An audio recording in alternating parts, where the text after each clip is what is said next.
양소영 변호사의 상담소, 양담소를 찾아주신 여러분 환영합니다. 양소영입니다. 바람의 딸로 알려진 국제구호활동 전문가 한비아 씨 아시죠? 한비아 씨가 자신의 책에서 유언장을 공개했습니다. 한비아 씨는 2010년 처음 유언장을 쓴 뒤 주기적으로 수정하고 보완하고 업데이트해서 공증까지 받았다는데요. 그녀는 죽음을 피할 수 없기 때문에 두려워하지 말고 미리 준비하는 것이라면서 유언장을 쓴 이유를 밝혔습니다. 여러분은 유언장에 어떤 이야기를 담고 싶으세요? 법무법인 승인 양소영 변호사입니다. 한비아 씨 유언장에는요, 죽으면 화장해서 한국과 남편의 나라인 네덜란드에 반반씩 안치해달라는 내용도 담겨 있고요. 또 이런 결혼을 하면서 비용과 일을 반반씩 나누자는 50대 50원칙 때문에 또 이런 내용을 담았다고도 하네요. 한비아 씨가 유언장을 지금 공개한 점에 대해서는 죽음의 그날이 왔을 때 남은 가족과 친구들이 당황하거나 슬퍼하지 않았으면 좋겠다. 유언장을 쓰고 나니 마음이 편해졌다. 이렇게 설명을 하셨다고 합니다. 사실 저도 2006년에 처음 유언장을 쓰고 또 가끔 유언장을 집행하거나 유언장 작성을 돕는 일을 하기 때문에 죽음이라는 주제에 대해서 미리 생각해 보는 것이 참 필요하다는 생각을 해요.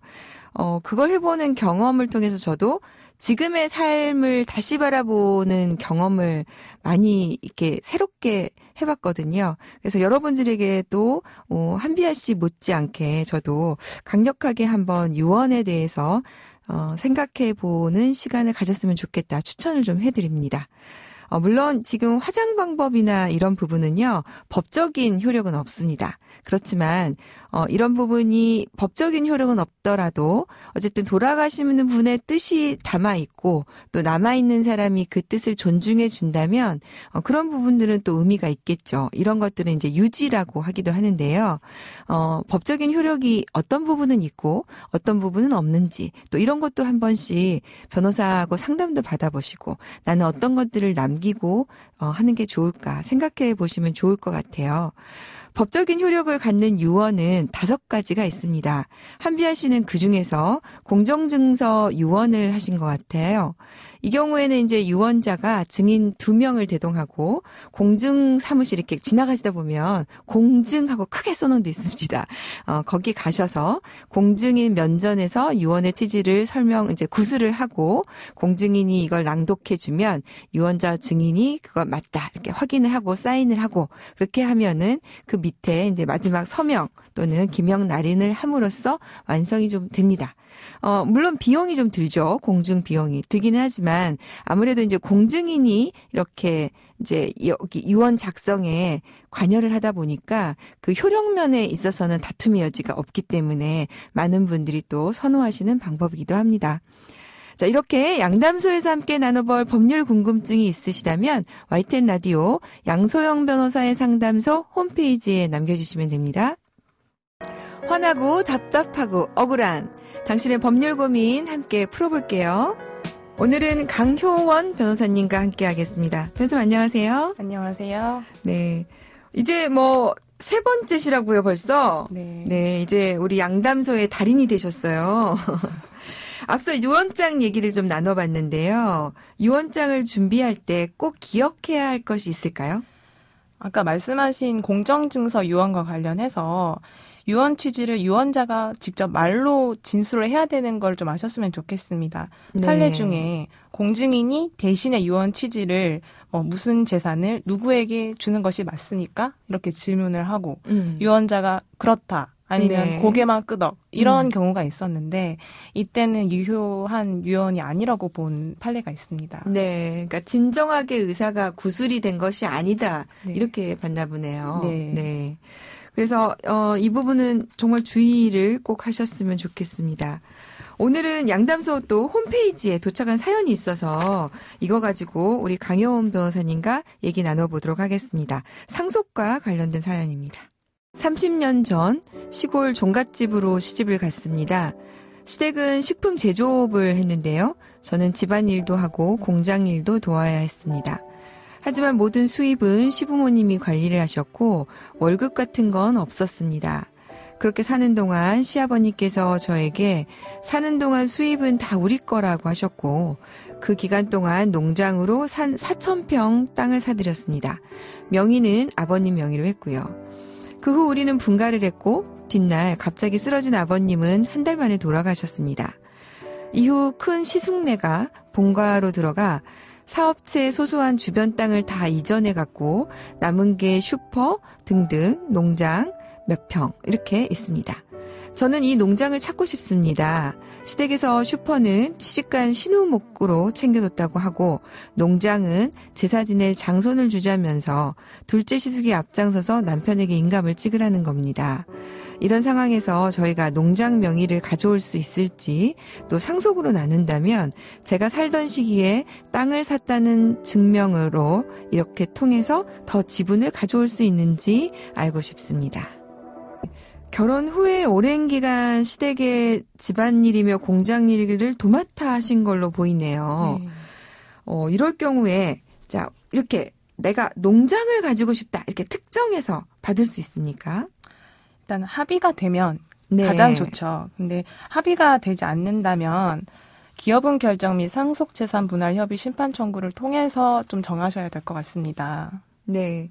우리 민법은 이제 법정 상속분으로 되다 보니까 전체 상속 재산을 정해놓고 거기에 몇 분의 1, 몇 분의 1 이렇게 이제 원칙으로 되어 있으니까 농장을 특정해서 참 가져오기가 어려워서 그런 것이죠. 네. 그러면 상속 재산 분할 협의는 어떻게 진행을 하면 됩니까? 일단 우리 민법상으로는 상속이 개시된 후에 공동상속인들은 언제든지 상속재산을 분할할 수 있고 협의가 되지 않을 경우에는 법원에 소로서 제기할 수 있습니다. 네. 사연자의 경우에는 시아버지의 식품 제조 사업을 집안일과 병행했고 무급으로 일해 오셨고 오랜 기간 시아버지를 모시고 살았다면 기여분 주장을 해봐야 될 것 같습니다. 아, 그러니까 이제 일단은 먼저 상속인들 사이에 이제 뭐 스스로들 협의를 먼저 해 보시고 그게 네. 먼저 원칙이고 그게 협의가 되지 않을 경우에는 이제 법원에 소송을 재산분할 상속재산 분할 협의에 관해서 이제 심판 청구를 하는 거죠. 가정법원에. 네. 그리고 그 안에서 내가 일한 부분에 대한 기여분 주장을 하는 거다. 예. 기여분은 다 인정되는 건 아니잖아요. 어떤 경우에 할 수 있는지 좀 설명 좀 부탁드릴게요. 예, 기여분이란 공동상속인 중 상당 기간 동거 간호, 그 밖의 방법으로 피상속인을 특별히 부양하거나 피상속인의 재산 유지 증가에 특별히 기여한 사람이 있을 때에는 그분에 한해서 상속분 산정에 있어서 그 기여분을 가산하여 주는 제도입니다. 네. 여기서 포인트가 특별히가 포인트인가요? 예, 특별히가 포인트고 주로 이제 기여분은 이제 특별히 기여한 점이 인정되면 상속재산 가액에서 뭐 몇 퍼센트 보통 이렇게 정해지고요. 네. 그 기여분 금액을 상속재산에서 공제한 다음에 나머지 상속재산만으로 공동 상속인들 사이에서 법정 상속분대로 나눠 가지게 됩니다. 네. 그러니까 예를 들어서 상속재산이 10이라면 기여분이 20%라면 20%를 떼버리고 네. 나머지 8만 가지고 상속재산을 나눈다는 말씀인 거죠. 네.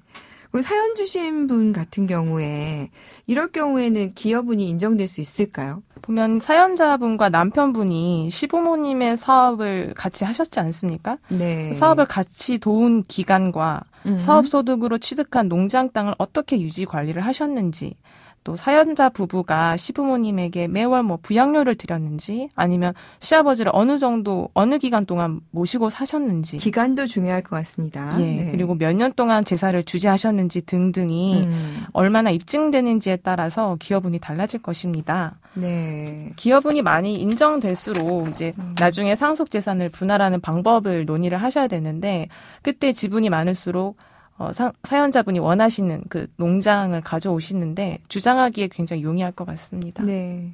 그 지금 우리 강 변호사님이 말씀해 준 것들 우리 사연 주신 분이 좀 유의하셔야 될 것 같아요.